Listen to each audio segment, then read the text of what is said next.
Hi everyone, welcome. We are watching The Expanse. This is season 1, episode 4, and this episode is called CQB.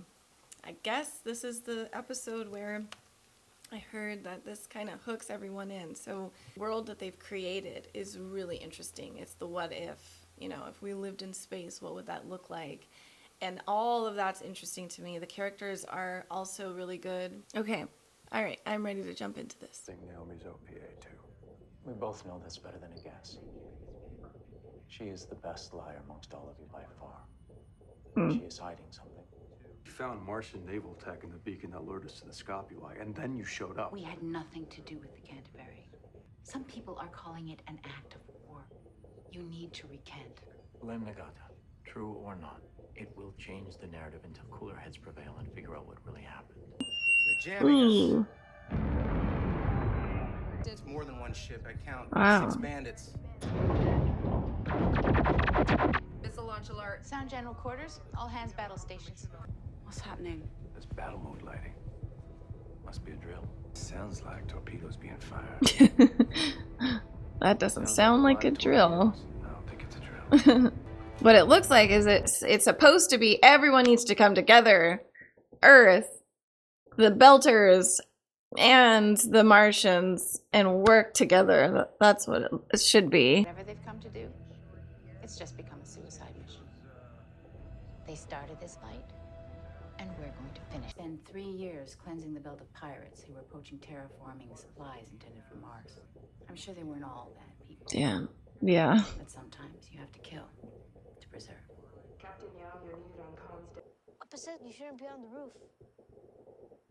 And you should. There's nothing to be scared of, you know. There's little rocks that burn up in the sky. They're not always so little. You mean like the one that killed the dinosaurs? Uh-huh.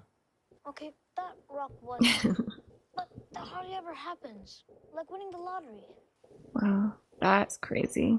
I worry about people who throw rocks. Nobody could throw rocks that big.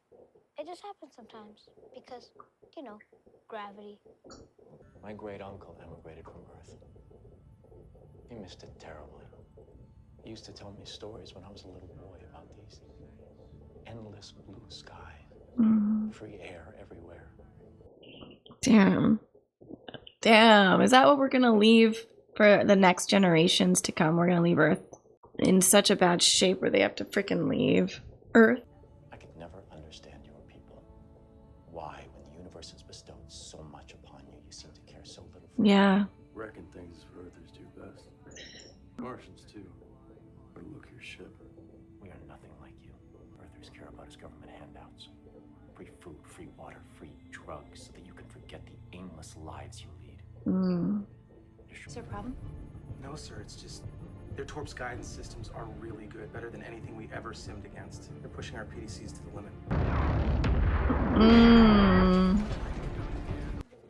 Oh, now they've got him on there too. That's funny. That puts me at 29 days, 7 hours, and 13 minutes of Buddha on. Enough. Star Helix. I'm looking for a girl. Her name's Julie. She was a pilot. Busy Batico's dead. She ain't dead yet, Cobain. He'd be out there. That busy Batico. Once the lead's done. So what the hell is he even doing? I don't understand what he's doing in this ship.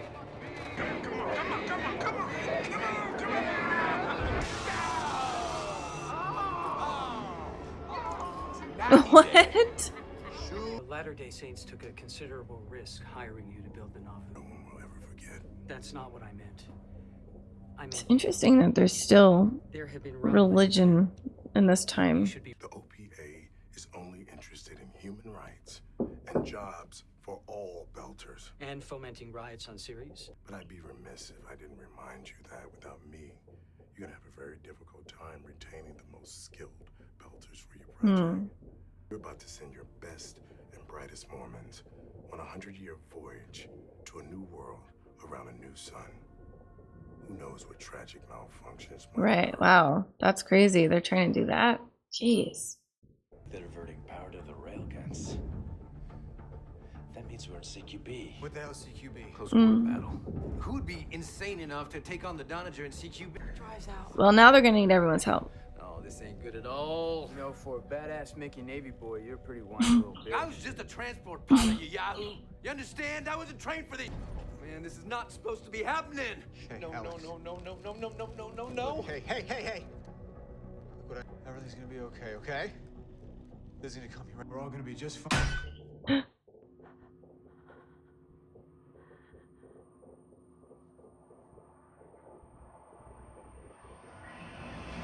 Whoa, what? Oh no.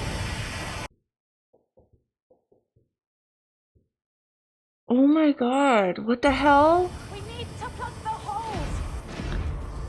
That is wild. Ugh. Oh god, that's so sad. I really liked him. I mean, look at them. They're very, very capable. That is horrific. Man down, medics to CIC. There you go. Ship before? One just like it blew up the Canterbury. Oh. Not now, The ships you're fighting are just like the ones that blew up the Canterbury. Whoever's responsible for this is trying to blame Mars for everything. There's enough here to take one of us out, which will slow down their breathing and cut down our oxygen use. Maybe buy us a little more extra time. We need you conscious. He's an earther. He uses the most air. He should do it. I can carry you. You can't carry me. Mm. I want to wake up. Yeah. Damn. Oh, you're just knocked out. They have to take care of him. Like, they can't leave him. I want to say thank you for helping me all those times you did. You're a good person. I could have been better. Why do I feel like she has a son or something?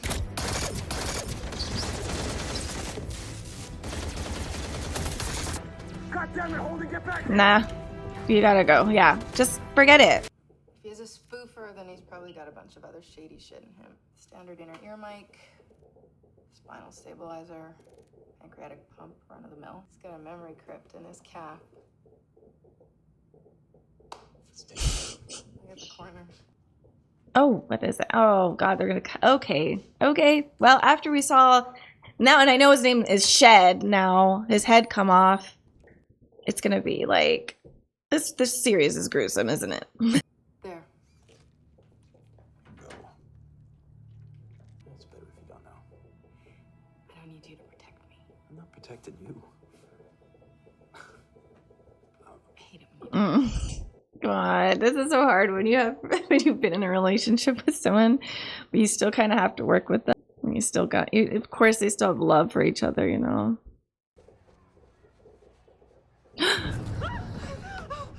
What the hell? How the hell is he still alive? Somebody help!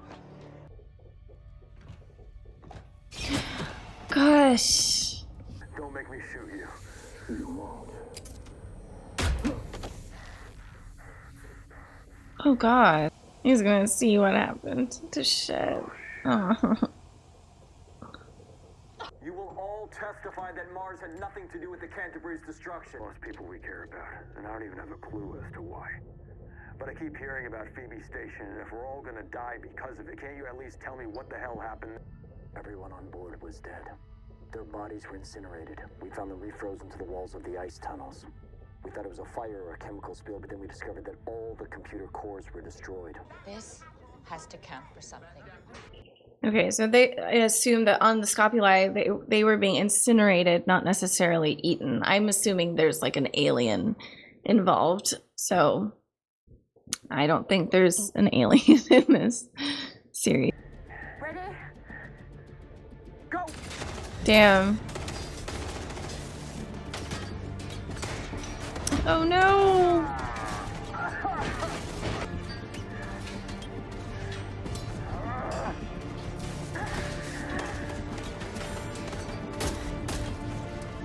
Oh, shoot. Oh my god.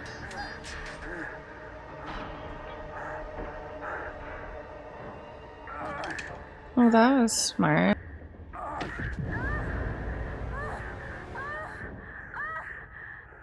Whoa.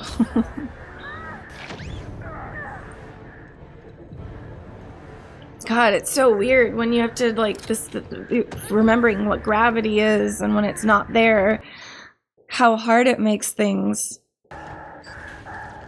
What about the others? They're gone. We have to dust off now. Okay, I was like, this is him. Okay. Someone else needs to fly. Whoa! Go! Authorized full operational control of all systems for everyone now on board. I don't think I'm in any.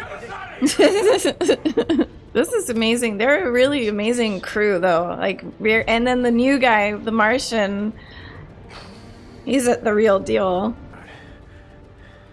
Be gentle with me. It's my first time.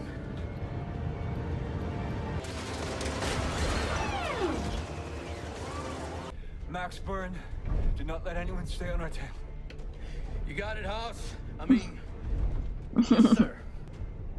It would have been nice to see an ocean. Aww. This guy was cool. I don't want him to die. Is everyone gonna die? Like, this is not fair.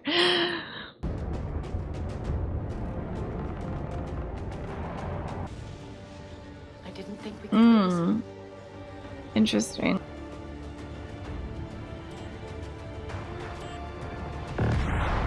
Whoa. Holy. Doing it.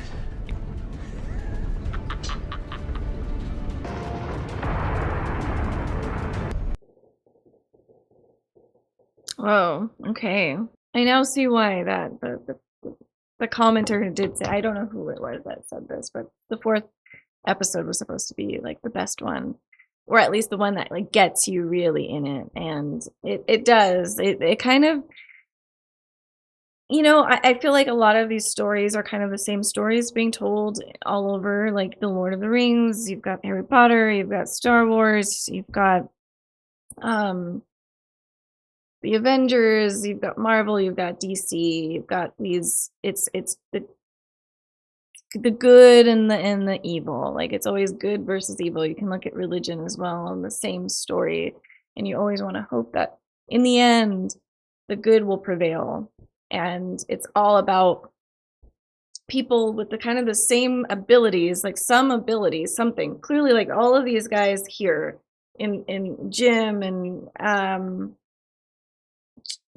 Jim, Alex, Amos, Naomi. I'm remembering everyone's. Shed's gone because he was not a real medic.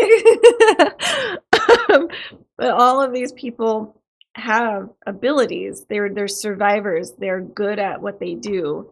And it reminds me of, like, okay, if you had superheroes, they had someone who has extreme strength, who can fly. You have someone who's super fast. There's like these abilities that help people or help you survive. And so it's the tale as old as time. Good versus evil. It doesn't matter if you're a Martian, a Belter, or an Earther. You're all the same anyways. And right now, there's another enemy that's trying to come at you and try to destroy everything. So you kind of have to work together. And that's why in movies like Independence Day or Armageddon, there is like this, like, okay, there's a meteor that's like, it has to make everyone has to kind of come together and work together to stop this one meteor from hitting the Earth. Or there's an alien invasion. Let's all stop hating each other. It doesn't matter if you're on the right or the left, or if you're in this country or that country. There's an alien that doesn't care. They just want to see us all dead, or take over the planet, or whatever it is. It's so interesting when, you know, if you have the same enemy, I guess you become friends in that sense. And that's kind of this episode gave me those vibes. It was like the Martians had to work with these Earthers and Belters and potential OPAs, and it's like You guys, we're all fighting for the same thing. Like, we all want the same thing. That guy just wanted to see an ocean. He wanted to see a blue sky. You know, it's really interesting. I like where this is going. I like that because I sit here and I'm like, I'm very grateful for the time frame I'm living in. It could have been much worse. If I was living 40 years ago or 50 years ago, it would have been a lot worse. It would have been 200 years ago, would have been really bad. You know, it's like, wow, it's so amazing that this is the time period we are all like living in. We're here. Why that is, I have no clue. But I do see the beginning stages of deforestation, the lumber business, and taking all of our trees and the old growth forests. And, you know, of course, lots of trees are being planted, but it does nothing. It's not the same as the old growth ecosystems that have been growing for thousands of years. We can't stop them. We got to stop doing that. And, you know, obviously with buildings, making new buildings, skyscrapers, making homes, because there's a lot of people, so there's got to be homes to be built. But then it turns again, it's a money-making business. People are forgetting that there's human lives that are at stake. There's nature that's at stake. So many animals have gone extinct. There is eventually it will become something like this if nothing stops, if we don't learn, if we're not I mean, really think about it. Like, in this series, there are people who literally have air rations. Like, I'm so thankful I'm not in space. I'm like, I don't want to go to space. I'm thankful to be here. Like, we are lucky to have all the air that we have, but we definitely do take it for granted. We're lost sometimes. We think we're so advanced, and we're not in a lot of ways. You know, the animals are doing it much better. They know what's going on. They know that we're all a part of the ecosystem. It's just that humans, for some reason, we think we're better than the ecosystem. We can survive it. We can always do something more. And so in a lot of ways, I mean, it used to be that people did work with, it was an ecosystem of everyone had a job, even humans, and everyone worked together. But now it's we're humans, so we're better, and we can kill everything, we can eat everything, and we can cut down and chop down everything until it doesn't work anymore, until our great grandchildren are screwed. And that's a big possibility. I don't know what the solution is. I think slowing down is a big solution. I think, but I don't see that happening. I see social media and all of that like as a tool to make people to kind of push this fast-paced lifestyle anyways to the forefront. We have to be trendsetters. We've got to take our jets and fly all over the world. We have to go everywhere. We have to travel. We have to do this. We have to take pictures here. We have to take vlogs here. We have to do, and again, it's odd. I'm not saying it's a horrible thing. I'm saying there's so much awesome stuff that could come with that. There's meeting new people, seeing new cultures, learning new languages. There's learning from other people. With travel, we get to learn more. But that's not necessarily what travel is used for. We don't use travel just as a learning tool. We're using it for having fun. And I'm not saying that we shouldn't do that. I think we should have fun. But I also think there's just like, if we were mindful, I think being more mindful of things, like being like, you know what, we really don't need to go. Like Hawaii, for example, when all the Hawaiians were saying, please don't come here right now, and no one cared, and people were still going. It's like, can't we for once just stop? For once. When COVID happened, it was like, we all slowed down for once. It didn't last that long. But God, it was one of those moments where it was the turning point for so many of us. I was one of those people who was very fast paced, very selfish, self-centered. And then tragedy strikes and you're like, whoa, I guess we kind of have to stop for a second. And it really does make you like, look, you see what's happening. You see, whoa, okay, this is different. You kind of see within and you're like, damn, I don't know if I like what's going on here, because you can't just go out because things were shut down. And it helped to kind of really look within.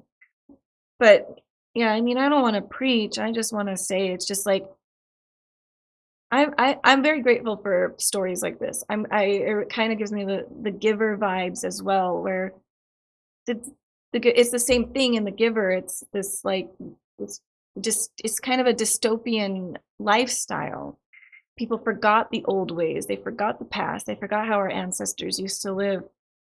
And there needs to be a balance, I think. Definitely a balance. I've always saw movies and TV shows as guides in some way, as a teachers in some way.